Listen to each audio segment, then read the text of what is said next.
men's singles final on Sunday. The two are set to square off on court Philippe Chatrier, whereas Alcaraz is looking to win his second French Open title in a row. Well, it is the first Grand Slam final between two players born in 2000s, marking a new era in men's tennis. Here's a report. The stage is set at the French Open for a blockbuster finale. On Sunday, the world will witness a Grand Slam final between two of the tennis's brightest stars, Carlo Alcaraz and Jannik Sinner. Paris is set for a generational clash. For the first time in Grand Slam history, two players born in the 2000s will contest in the final, signaling a new era in tennis.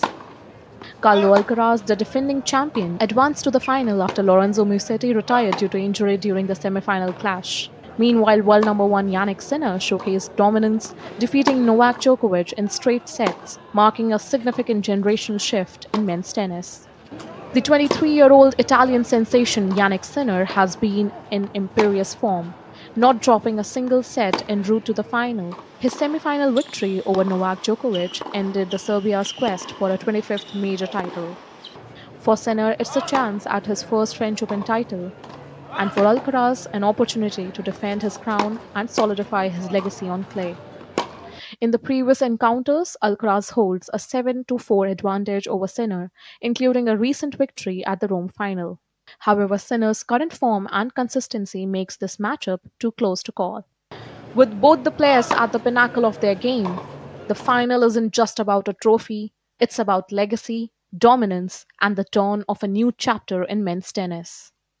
Will Alcaraz defend his crown, or will Sinner seize his first Grand Slam title?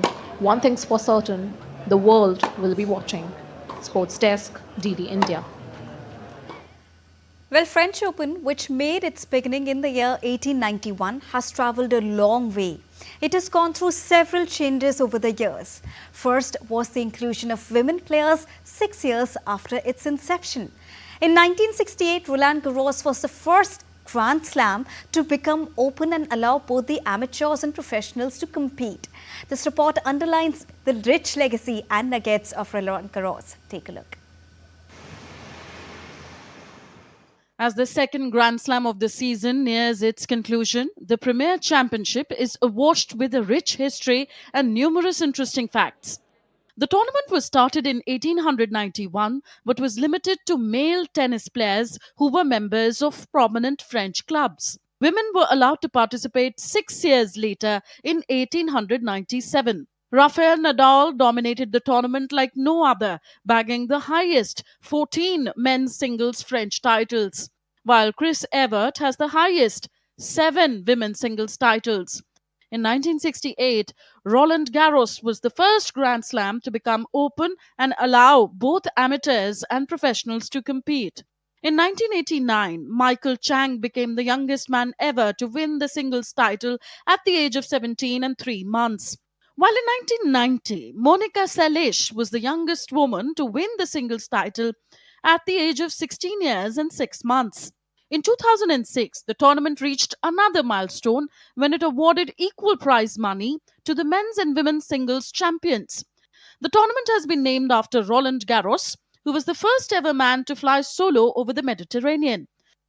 Hundreds of top tennis players have graced the clay courts, setting several records. This edition of the tournament comes to an end on Sunday, but memories of duels between the best players will stay forever. Sports Desk, DD India. And to discuss more on this, I am joined by senior sports journalist Mr. Rakesh Rao. Good afternoon, Mr. Rao. When we talk about this much-awaited clash, the clash of the two superior titans, and an evidence of how, this is the clash that everybody was really looking forward to. But whatever we say it, everything looks like an understatement. Why so? What is so important about this particular clash? Deepika, number one, see the Fab Four are no longer around. I mean, of course, one is still there, but the famous, those quartet of four breaks together, that's no longer there. So the tennis fans are looking for new rivalries. And you could have asked for a better kind of a, finale to a Grand Slam, where the last of those four Fabs has just lost to the world number one. And the best player on clay is taking on the world number one. So that means the best player on clay versus the best player in world rankings. You could have asked for a better finale to a super tournament because there is no other, surface like clay which tests your physical limits, because it takes so much out of you. Each rally is likely to last. There are very few times you see serve and volley. It's only reserved for, grass courts. So here you stick around, you stay back, and you keep the ball in play. So this is the kind of thing that audience wants. They know each match can go up to 3 hours, 3.5, 4 hours. So people get value for their time, value for what they've spent. Right. So a lot of it, and of course, when you have the world's number one around, who is in top form, let's not forget that since August last year, he has played 49 times and won 47 of those. That Right. means he has won 2 slams in between, and both his losses have come to the man who's going to stand opposite to him across the net. So it's absolutely fantastic. The world number one is in top form, and the man who's looking for, looking to defend his French Open title is looking to do it at the expense of the world number one. That's true. And also when we look at it, Yannick is the kind of player, who loves to play in the very fast pace in the entire match for howsoever long it goes. Can Alcaraz match up his pace, or will he hold a different technique, because this is the ultimate clash today? See, the best chance for Alcaraz to win is not to give any pace to Sinner. He loves the ball to come on, and this guy is going to cut down on pace. So you are going to see a lot of soft shots, a lot of drop volleys, especially the approach shots. And Alcaraz has already proved that he is not afraid to experiment. He's willing to innovate. So every time you see him with his approach shot, what you see is that he can play it anywhere. He is willing to take the chance. He will drop the ball short. And because it's clay, it allows the opponent to cover a lot of ground. That could also be a strategy, because if Sinner cannot last physically for the duration of the match, Alcaraz is no doubt he's a fitter guy, and of course the way he bounces around the court, you haven't seen anybody quite like Sinner.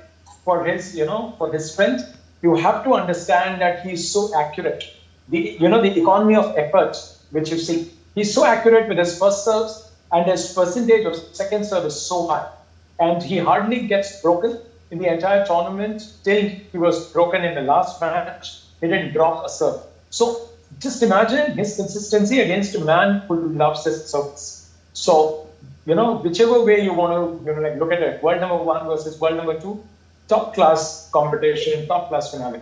Indeed, and when we talk about Alcaraz, you said it very rightly that he's got the experience and he's unstoppable, but he also has an upper hand on clay courts, and he will play his best suited best of 5 format also today.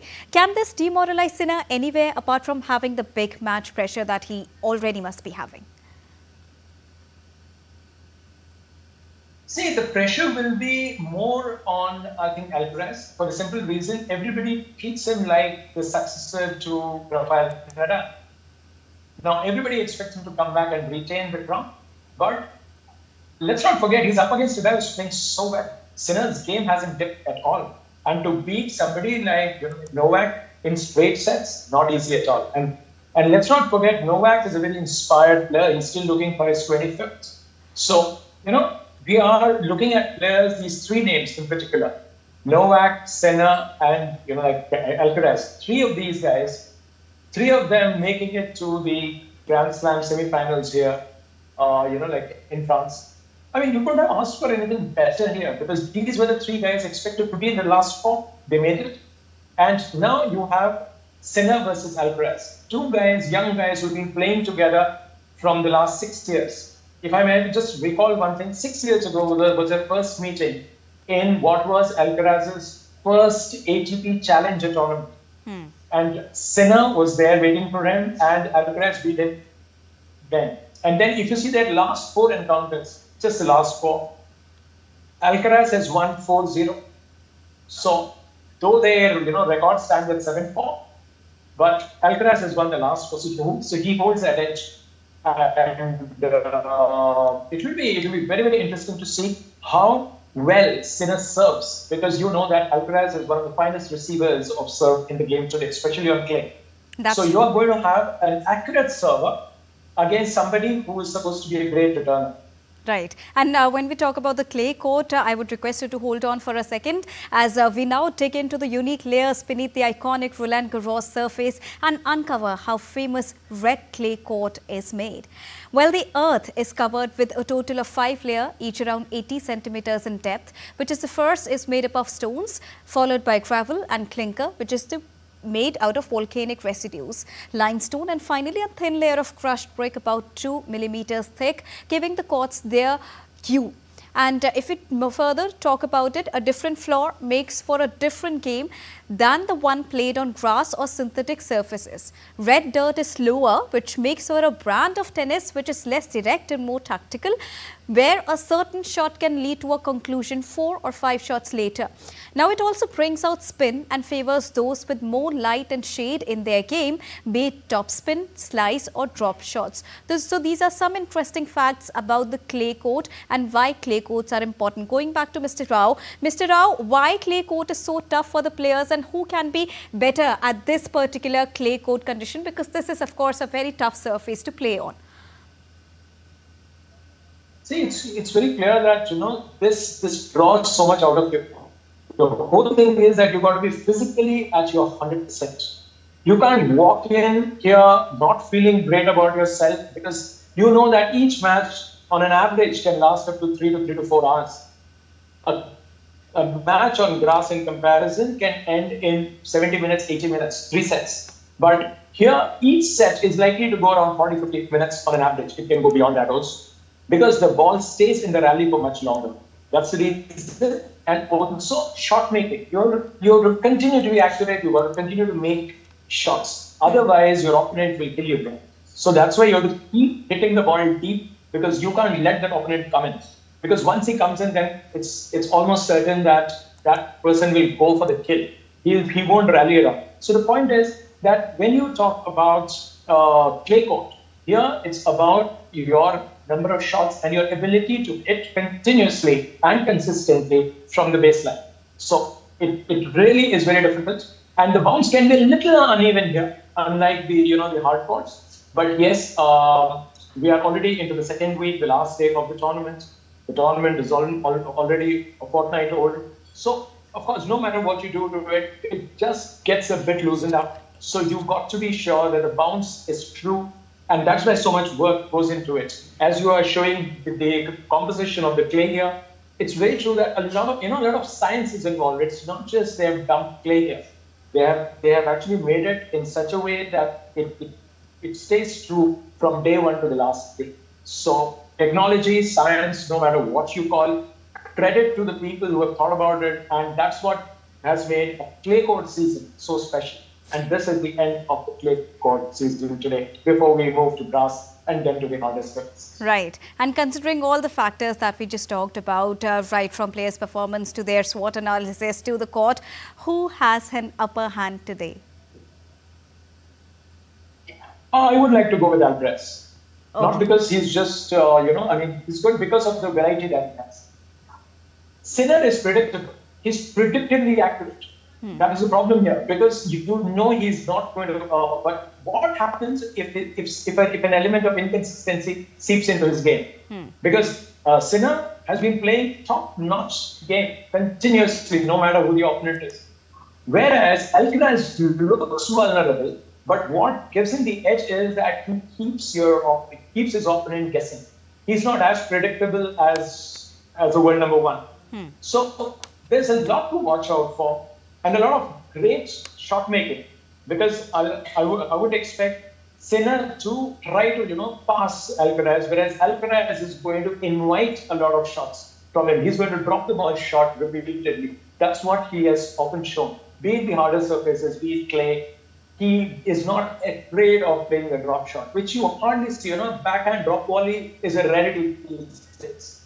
And that too, the ball dies at the net. So that is what makes Alcaraz so interesting. All right, and now it's time to also showcase our viewers about the latest women's category victory and who was crowned as the ultimate champion. Well, Coco Gauff clinched the French Open women's title, beating world number 1 Arina Sabalenka of Belarus by 6-7, 6-2 and 6-4. This was world number 2 Coco Gauff's second Grand Slam title and her first on clay surface. The 21 years old Gauff became the first American woman to capture the singles title since Serena Williams in 2015 and the youngest from the United States to achieve this feat. Here's a report. History was made on the red clay of Roland Garros as 21-year-old American Coco Gauff claimed her first French Open title, defeating top seed Ariana Sabalenka in a gripping final.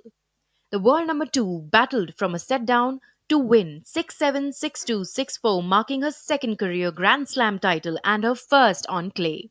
She became the first American woman to lift the French Open trophy since Serena Williams in 2015 and the youngest from the US to do so.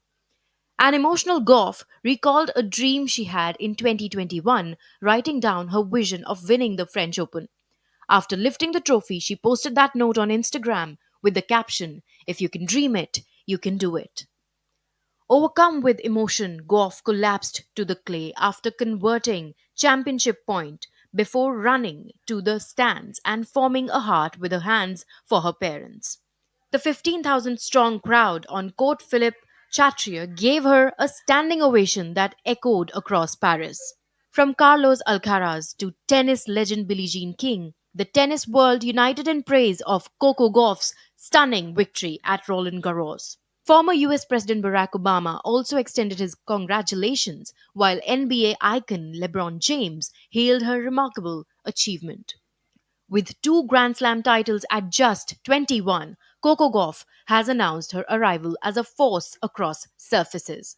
From the hard courts of New York to the clay of Paris, the new queen of tennis continues to inspire a generation. Sports Desk, TD India. So let's now go back to Mr. Rao. Mr. Rao, Coco Gauff, of course, won the title and many hearts as well. It wasn't that easy for her. But on the other hand, Sabalenka was apparently very, very upset with, of course, the loss and also the 70 unforced errors we saw on the court in her performance yesterday. What went wrong? Because she was the favorite to win this tournament. Deepika, you yourself answered it. 70 unforced errors by world number 1 against world number 2. I mean, can you imagine getting smashed 6-2, 6-4 in the match? That too after winning the first. So, it shows a drop in your consistency. And once you start looking at defeat, you're staring at defeat, errors creep in. And that she also showed that she was so human. She had the game. She should have actually nailed it in just 2 sets. But give credit to Coco because she believed she could do it. She was playing on her opponent's nerves, and she really broke her. She broke her opponent into bits and really hit her between the 2 ears. So I think all credit to the youngster, and her stark resemblance to Serena Williams has I think broken the internet completely. I mean everybody's going gaga over her looks, her resemblance with Serena, and also her play because she's so aggressive, she's so light on her feet, and her shot making, of course, is very, very impressive, as you would expect from a youngster. But I think we are going to see a lot more of her, as you rightly said. But at the same time, I think she needs to sharpen a few things in her game because she's ultra attacking. And yesterday it worked; it's all fine. But if the same kind of game, if there is even a 2% error or a 3% error, creeps into her game on grass, she's going to be in trouble because most of the shots that she makes, they're so accurate on clay. But if she hits it with the same intensity, if she doesn't, tune it a bit, she's going to face trouble on grass. So, of course, she's very young. Her team is going to work on her. But to be world number 1, I mean, the last 2 sets, 2 and 4, I think that's an achievement right there. Since we talked about the young players and the kind of players that we have, and we started with the fact that both the players that are going to face each other in men's final category as well are born in the 2000s, which clearly showcases the dominance of modern era that we are going to witness today in the men's singles category finale as well. What does this talk about tennis overall? Because I think the time has gone where the big fours have been there in the past only, and now it's time to move forward and see the new stars emerging. Deepika, in the first quarter of this century, what we have seen is the Fab Four didn't allow anybody to win anything. Just look at the number of times the four guys made it to the semi-finals. They occupied all four spaces. I mean, all four spots. They monopolized it, in fact. So when you talk about two youngsters born after the year 2000 and playing their sixth Grand Slam thing, in the sense that this is the sixth time either the world number one or world number two is going to win a Grand Slam. Sixth on the trot. That shows that these two guys are well and truly arrived. And of course, you have others as well, but Sinner and Alcaraz, the way they have played so far, and also, the gradual exit of, say, Rafael Nadal and, Roger, Andy Murray and his, travails with injuries, all those three, greats have now left the field. Djokovic is around all right, but probably we have seen the last of him in France. And I think the day he wins the 25th, I think he's going to call it a day. But that is for another day. But today, when you look at these two youngsters, it is just that these two have seized their opportunity. As long as those big four were there, the fabulous four were there, the youngsters had no chance. So one generation suffered only because those top four guys wouldn't allow anybody to sneak in. They just monopolized those four semi-final spots. So now these two guys are around, and these two guys are going to stay here for much longer. Because I remember, these two guys have started their lives together. They know each other's game inside out. They were both together as 18-year-olds when they turned pro. And then on, they have been improving with time. The game is improving. Their ranking is almost 1 and 2 at all times. So I think we are in for a treat. All right. Thank you so much, Mr. Rao, for joining us and bringing us a rounded perspective on today's match with that perfect analysis for all our viewers. Thank you so much. And now it's time to get you an update on the doubles result as well. Marcel Granollers and Horacio Zeballos clinched their maiden Grand Slam trophy as a pair by defeating Joe Salisbury and Neil Skupski in French Open men's doubles final on Saturday. At the combined age of 79, Granollers and Zeballos played in their fourth Grand Slam final as a pair, but first at the clay court major. The veteran duo bagged an easy victory in the first set, but Salisbury and Skupski bounced back in the second, claiming a narrow tie-break victory. Granollers and Zeballos had to fight hard again in the third set to secure the victory with a scoreline of 6-0, 6-7 and 7-5. And with this, it's a wrap here on this special presentation of Battle for the Clay Crown French Open 2025. Hope you like it as much as we love presenting it to you. Thank you so much for joining us at this exclusive broadcast. Namaskar.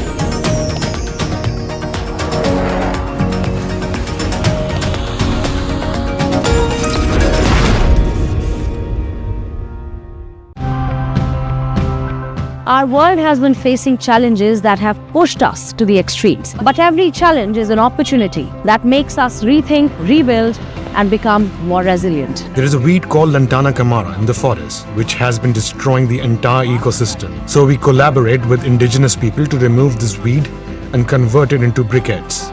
Once you have per square kilometer accurate data, citizen groups, they will start mobilizing actions, will have an ability to focus on specific parts where the problem is. We are currently working on a project that could protect people.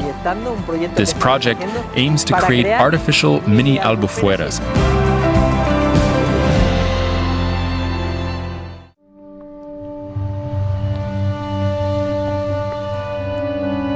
A confluence of spirituality, knowledge and culture. The progenitor of democracy, Bihar holds a special place in India's history. Treasure the journey of enlightenment. Travel the holy circuit trails of multiple faiths. Experience the legacy of ancient India.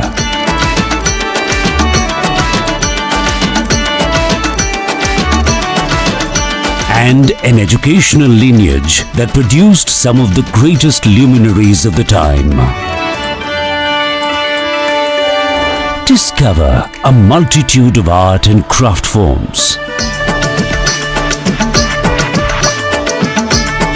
Savor the true flavors of the land and enjoy the sights and sounds of iconic festivals. Delve deeper into the natural beauty of this land, enriched by the sacred river Ganga. Today, Bihar's infrastructure is at the heart of its transformation.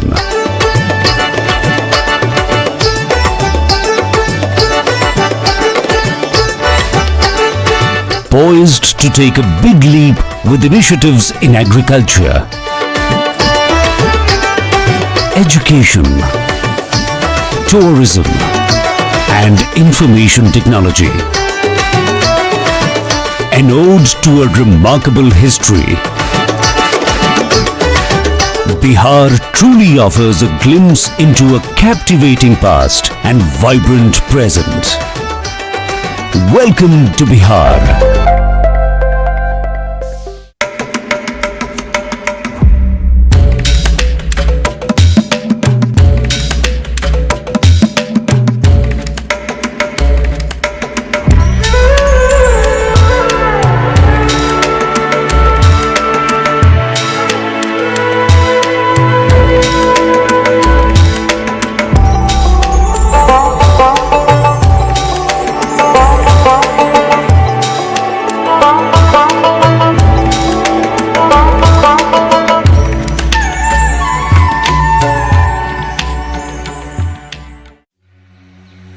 Near the heart of India, a land filled with surprises.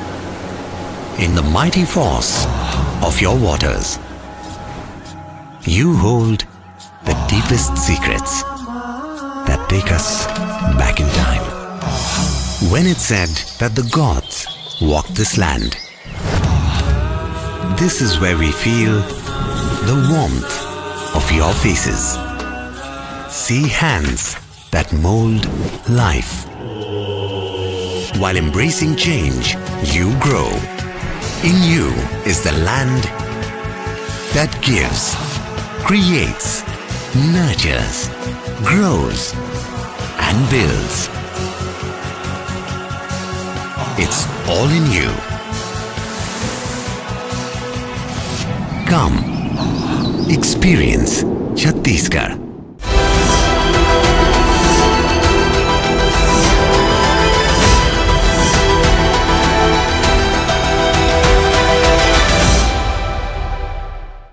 मैं नरेंद्र दामोदर दास मोदी ईश्वर की शपथ लेता हूं कि मैं विधि